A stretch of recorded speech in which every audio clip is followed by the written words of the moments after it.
In Yorktown Heights, down the mailbox pin road of Central Street, there is a home that once radiated with music. Oh yeah, we had music. He was always playing music. The music came from Justin Veach, an athlete, a skateboarder, and passionate musician and son of Jeffrey Veach. So he was an amazing person, and he was the picture of health. In the basement, the 17-year-old would spend hours pouring his soul into his instruments. He would come running down the steps and began to work. Recording music, producing songs, his father says he showed great promise.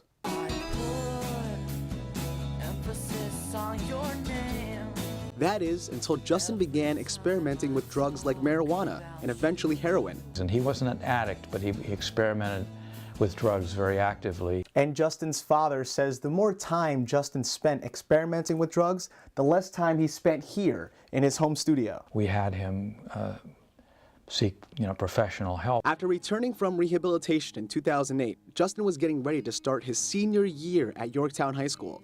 But when the alarm rang that morning without stopping, Justin's parents knew something was wrong. He would never wake up one Monday morning and die of a heroin overdose. He had sniffed heroin that night after doing his homework. Mourning with the loss of a son, Justin's father vowed to continue to keep Justin's tune alive. Using the web, he composed his ideas. Instead of running away from the issue, we wanted to confront it. He produced a CD of his son's music, which he sold to raise money to create the Justin Veach Fund.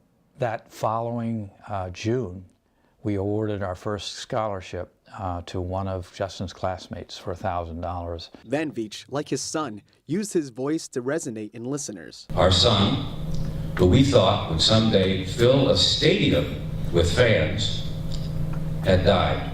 Today, Veach has reached more than 12,000 students around Westchester, Long Island, and New Jersey schools, and even further. We got a message from a band, a member of a band in England, saying that one of our friends had the entire lyrics to one of Justin's songs tattooed on his rib cage. And I can't stay away because you're a radio wave and you always seem to be transmitting to my brain. Veach says through his talks, Justin's music will always live on. For Richard French Live, Ken Buffa, FiOS 1 News.